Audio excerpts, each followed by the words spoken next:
Olá a todos e a todas, sejam todos muito bem-vindos a mais um episódio aí do nosso canal Pod Mames, a genética na perda gestacional. Hoje nós vamos falar, né, de um tema que a gente não comumente vê muito, né, um assunto mais raro. Para falar, né, para discutir, nós estamos aqui hoje com a Sara e a Patrícia, que são alunas aí da biomedicina, né, que vocês já conhecem de episódios anteriores.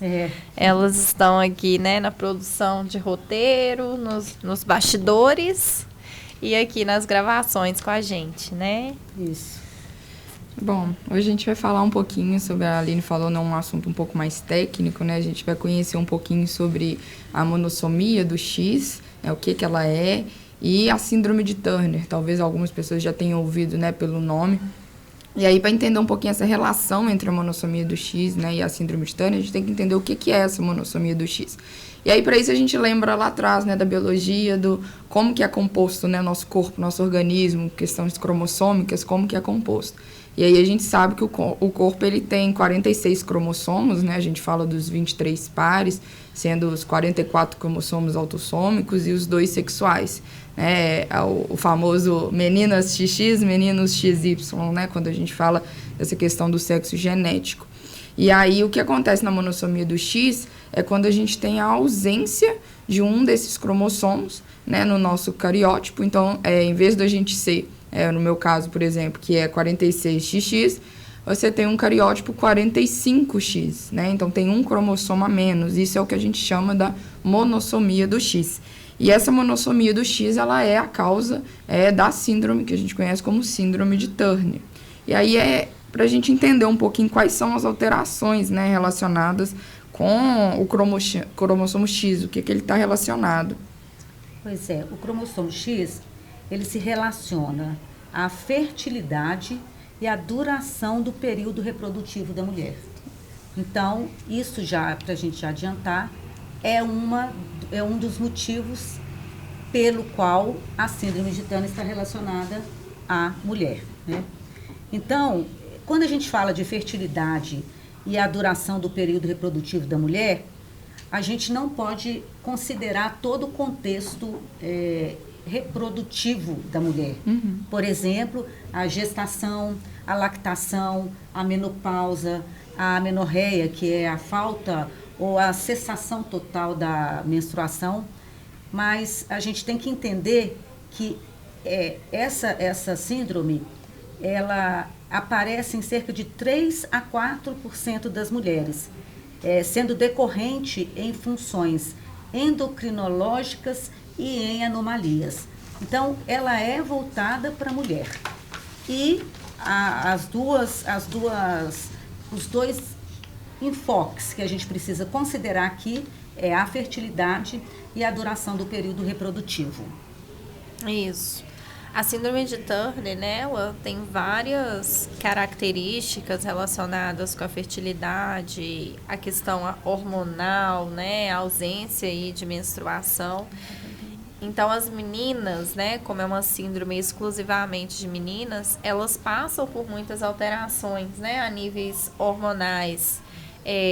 As mamas, né, o crescimento é pequeno. E essa síndrome, né, ela é muito importante no contexto da perda gestacional, uma vez aí que praticamente de 50% até 70% das causas de perda gestacional são devidas à monossomia do cromossomo X, né? E um outro ponto que é importante também a gente lembrar é que a monossomia do cromossomo X é a única monossomia compatível com a nossa espécie, né?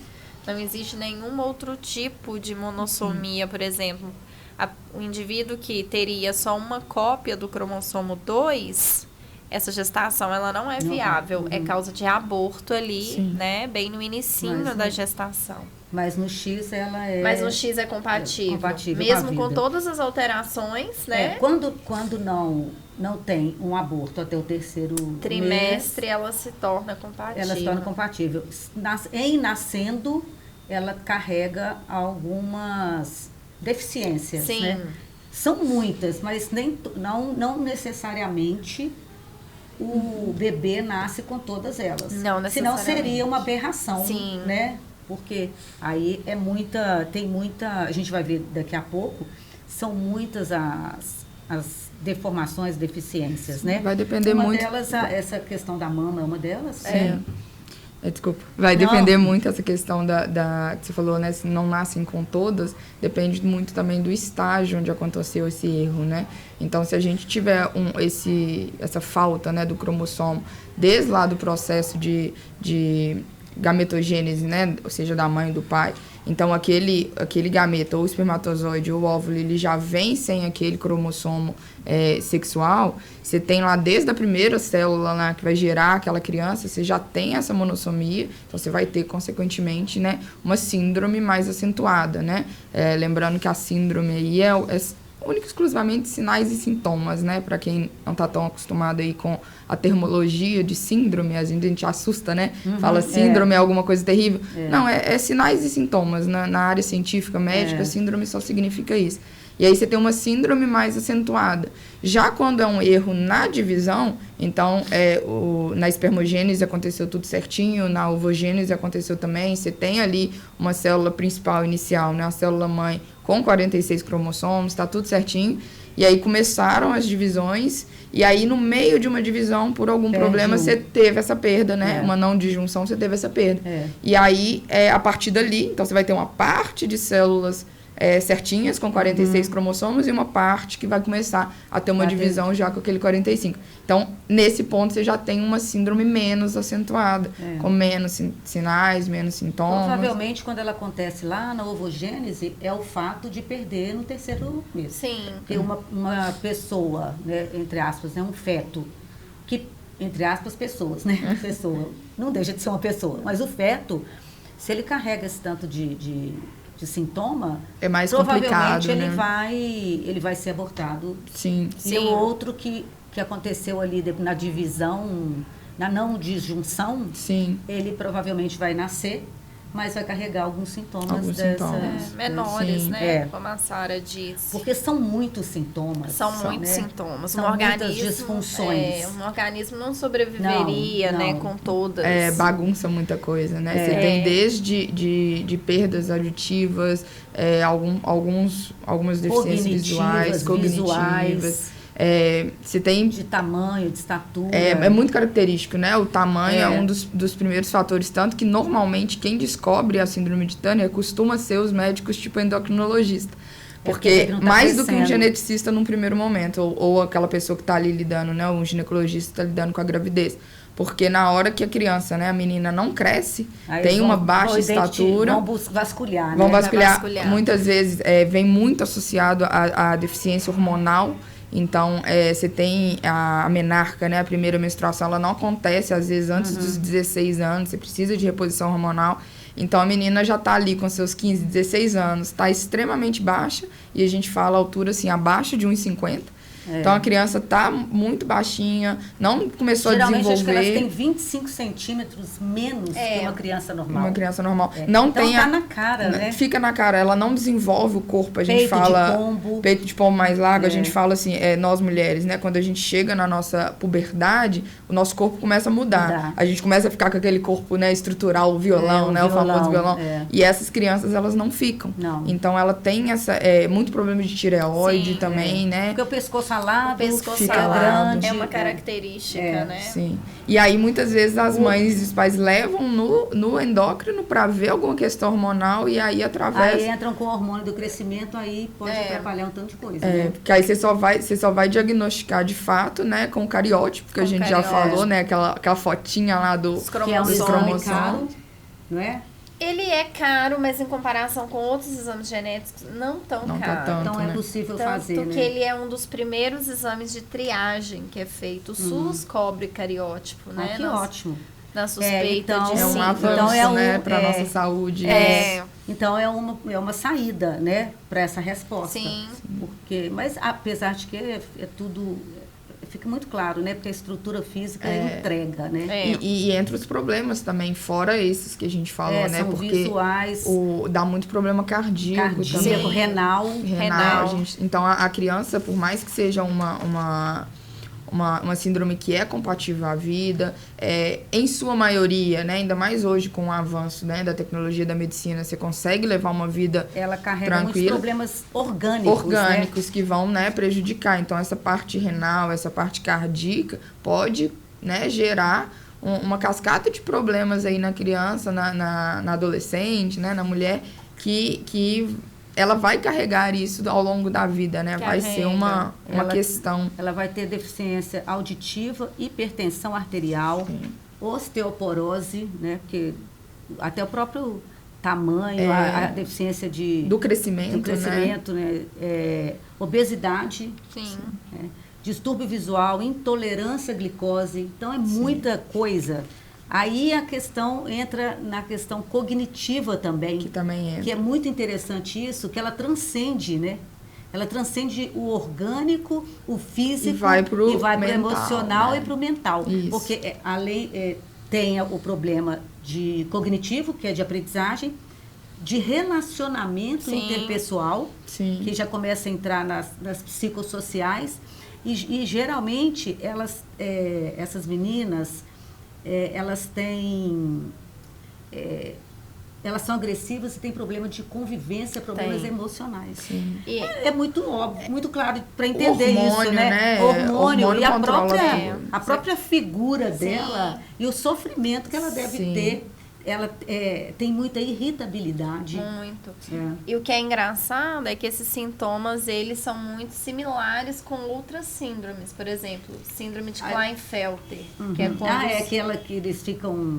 Os homens, né, tem 2 cromossomos X e um Y. Então, eles têm um cromossomo X a mais. É o contrário da de Turner, que perde um. Mas eles têm esses problemas de irritabilidade também, né? É interessante a gente pensar que qualquer coisa que mexa com essa parte, né, dos hormônios sexuais, ela tá muito direcionada em hormônios. E basta a gente pensar na gente, né? Enquanto a gente tá a famosa TPM, né?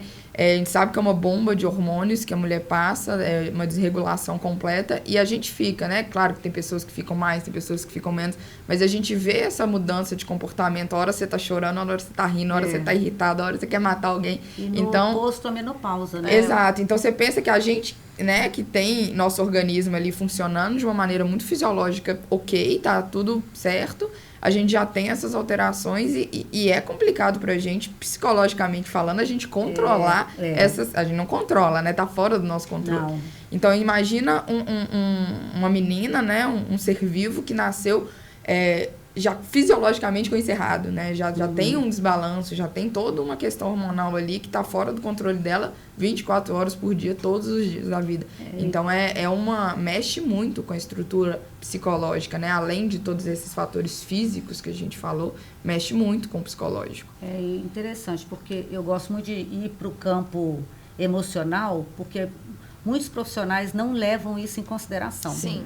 Então, aqui nessa síndrome, tem coisa demais para levar em consideração e pensar que realmente essa pessoa tem problema emocional. Sim. Ela tem motivos reais para ter problema emocional, além do hormonal, que é orgânico e que vai fazer com que ela não controle isso, mas ela vai olhar no espelho todo dia.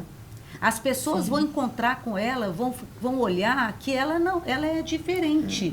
E entra as questões sociais, né? Todo um bullying pensando em questão... psicossociais. Imagina a gente, todo mundo, né, na puberdade, passa por aquela fase, você vê alguém que você gosta, né? Você fica a sua primeira paixãozinha e tudo mais, todo aquele drama adolescente, e aí você simplesmente tá numa categoria, vamos dizer assim, que as pessoas te olham e veem uma criança.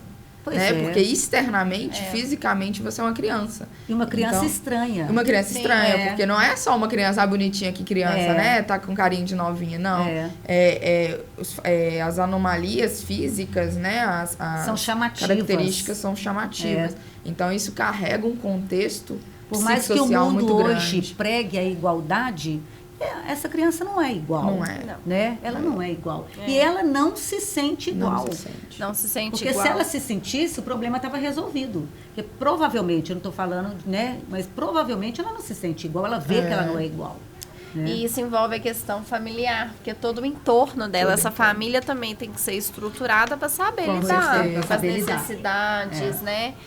com as questões emocionais. Sim. Porque a gente vê, todas essas síndromes genéticas, né, elas não vão dar ali a cada esquina, né? Não. Existe uma raridade, né? No caso da síndrome de Turner mesmo, a prevalência é por volta de um caso a cada 2.500 nativos. Então, assim, a gente está falando de uma certa raridade, mas que acontece, né? Sim. Que está ali presente. Então, entra tudo aquilo que a gente já falou, né, nos episódios passados, da necessidade de uma orientação também, né, por parte da genética mesmo, né? Os pais terem essa orientação genética, nesse caso, não necessariamente vai ser, eles vão descobrir, né, diagnosticar enquanto ainda está, né, na barriga, enquanto está sendo gerado, mas pode acontecer, ou mesmo depois, os pais eles precisam desse acompanhamento, né, de uma série de profissionais. É uma síndrome que depende de uma multidisciplinaridade médica, porque você vai ter todos os fatores físicos, você precisa ter o acompanhamento de um cardiologista,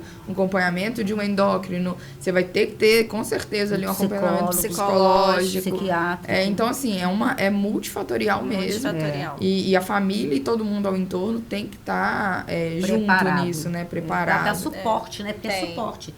Que a criança que vai passar por isso, mas ela precisa receber o suporte, né? Sim. O suporte vai ajudar. Porque, assim, disso tudo ainda tem a questão da baixa estima, né? Sim. Déficit de concentração. Sim. Essa criança nem vai aprender. Então, Da além mesma dela forma, né? ela ter todos os problemas que ela vai sofrer na escola, ela ainda não vai aprender. Sim. Então, mais um problema para ela enfrentar com os colegas, de ser do jeito que ela é e de não aprender. Sim. Né? E E a hiperatividade também é comum nessas crianças. E é importante a gente falar que, igual repetir, né? Não vai vir tudo de uma vez. Não. Senão Aí é até cruel disparam, demais. Aí é cruel demais. É cruel demais, até dispara aí uma luzinha de preocupação de meu Deus. Umas 12 ou 13, umas 12 ou 13, assim. É muito. E ainda mais se você disfunções pensar que cada ser é um indivíduo. físicas, 12 disfunções Físico, físicas. Em torno disso, nas nossas pesquisas, a Sim. gente viu que em torno de 12.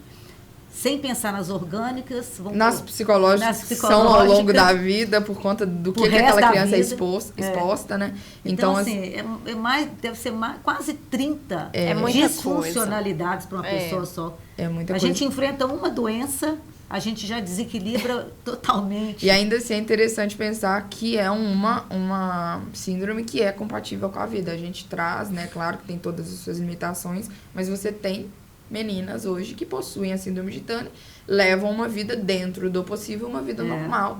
Se a gente comparar com algumas outras síndromes que a gente vai falar nos próximos episódios, né? De serem incompatíveis. De não chegar mesmo, né? Não passar ali do 3º trimestre, não chegar a nascer. Ou, quando nasce, tem uma sobrevida muito curta. E além das aberrações, né? Sim. As aberrações, elas podem tanto não nascer, quanto nascer e morrer, né? E morrer imediatamente, né? Ou se tem ali uma expectativa de vida, é curtíssima, Pouco tempo, né? Uhum. Porque as alterações cromossômicas, elas levam a alterações, né? Orgânicas, no sentido ali de alterações a níveis físicos, mentais, né? Assim, muito grande. É um conjunto de alterações muito grande que se torna incompatível, né? Porque a aberração, ela para os pais é muito complicado. Tanto né? que a síndrome de Turner é a única, né? Você não tem só ela de monossomia do X, mas ela é a única. É a única. A perspectiva é que 95% dos cariótipos 45, quando a gente fala, né, 45X, não chegam a nascer, ocorre o aborto É a única que espontâneo, quando né? nasce sobrevive, né? Chega, né, até o final da gestação, até os mais avançado, né?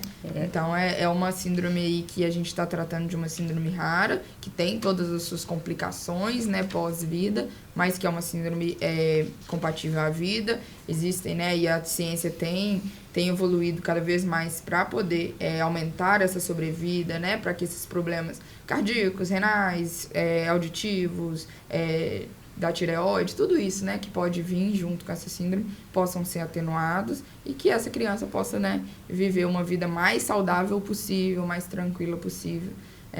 A ciência está avançando. Hoje a biologia molecular está ajudando muito, né? A biologia molecular. Porque DNA resolve muita coisa, né? Estudo de DNA.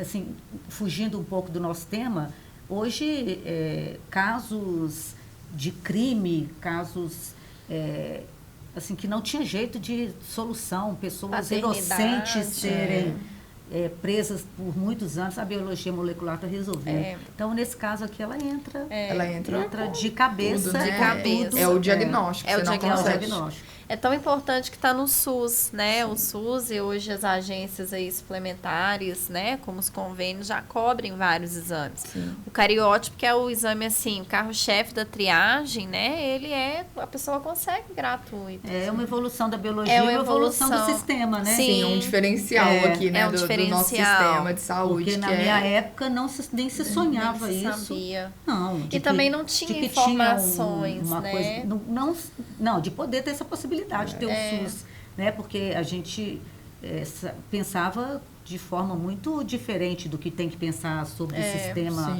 de saúde hoje. Então, é uma maravilha, né? Que a gente tenha esse recurso. Com certeza, a partir do momento que você sabe, você tem um diagnóstico. E os exames fora disso também, né? Exames de ultrassonografia avançados. Tudo isso. Que consegue fazer medições no feto, que não fazia, né? Pouco tempo atrás. Você contava com a sorte ali do destino. Só via que ele ia nascer com uma síndrome se chorava e tava com a tudo certo. síndrome de Down na hora que ele nasceu. Na hora que nascia. Você olhar, mesmo assim não via, né? Porque as características não são tão graves quanto essas síndromes.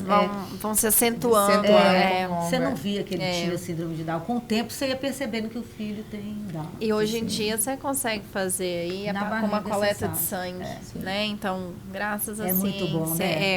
E essa síndrome de Turner, ela tem uma ambiguidade, né? Ao mesmo tempo que ela está associada com a perda gestacional, é a única que é compatível. Então, a gente vê o tanto que é fantástico, né, gente? Essa biologia humana, essa questão genética. É interessante, mas assim, não é meio cruel, né? Sim. É fantástico pra gente da área eu fiquei receosa de falar o cruel. Mas assim, porque não me entendam que eu acho que seria bom que não fosse. Sim. Mas assim, você enfrentar tudo isso, você nascer assim. Eu acho que a gente fica parecendo aqueles... É bem característico em série, né, médica. A gente fica parecendo aqueles internos que tem uma cirurgia, a pessoa entra lá com uma coisa cravada no meio e eles ficam super animados. E para a pessoa, obviamente, está sendo terrível, né, para os familiares. A gente, né, na ciência e na pesquisa, a gente acaba, às vezes, eu acho, passando um pouco essa ideia, né? A gente não tá feliz com a coisa, mas é fascinante o estudo. Isso. E principalmente os avanços. Quando a gente vê isso, né, que você estava falando, de antigamente não tinha, e hoje você vê um exame que é tão importante igual o cariótipo, no SUS, de graça, à disposição, e que é simples, e que há 50 anos atrás não era simples, com certeza. Não, nem se pensava. Então, não assim, era possível. Isso é prazeroso, né? Você falar sobre isso, você conversar sobre isso, e você vê que talvez daqui a 50 anos vai ter muitos outros avanços que vão possibilitar ainda mais uma sobrevida, uma vida mais digna, uma vida mais saudável para quem tem, né, essa síndrome. Já que vai nascer, sim, que nasça numa condição melhor. Sim. Porque hoje já fazem cirurgias dentro do útero. Sim. Por que não já tratamentos, já que vai ter problema orgânico, rim, coração, que diagnostique e tenta minimizar isso depois que ele nascer. Né? É um mundo de portas abertas. Porque são questões assim, nos átrios, ventrículos, tem jeito de fazer uma cirurgia dentro do útero e, de repente, minimizar o sofrimento dessa criança. Já né? que é tão característico as anomalias nessas estruturas, né, da aorta, né, de encurtamento, sabe estreitamento. Qual que né? Então, você consegue, não sei, né, sonhando alto, até falando num transplante já intrauterino, é longe. A gente tá sonhando alto, mas por que não? Não, mas até mesmo a cirurgia. Porque se já sabe, porque os problemas são limitados do órgão. Sim. Não tem todos os problemas que tem no coração cardíaco. Então, tenta resolver isso. Porque já que o físico é tão gritante, né? É um mundo de possibilidades, né? E não nos entendam, né? De forma errada quando a gente fala fantástico, fascinante, porque a gente tem todo o respeito, Sim, né? com certeza. Mas essa questão que ao mesmo tempo está associado com a perda gestacional é compatível com a vida, com as limitações e o mundo de possibilidades que isso abre no sentido de pesquisas, de conhecimento, né? É porque hoje a perda já é bem menor do que era antigamente. E a nossa expectativa e esperança é que para frente seja menor ainda, né? Então, e que eles pensando que elas nisso. nasçam com uma condição de vida melhor, né? Com Sim. certeza. E Eu que a acho que o mais família também importante é isso. consiga, né, lidar. Porque, assim, o abortamento no terceiro trimestre... Primeiro Primeiro trimestre. Terceiro mês. É difícil para os pais. Sim. Mas nascer desse jeito também é difícil. Então, se vai nascer, tem que ter uma coisa... Que tem uma qualidade uma de coisa vida, boa, né? Com certeza. É. Bom, esse foi nosso episódio sobre a monossomia do X, né? A síndrome de Turner. Eu espero que vocês tenham gostado, que nos sigam nas nossas plataformas. Estamos aí no Instagram, no Reels, no YouTube, no Spotify. Compartilhem com os amigos, né? Com as mamães que vocês conhecem.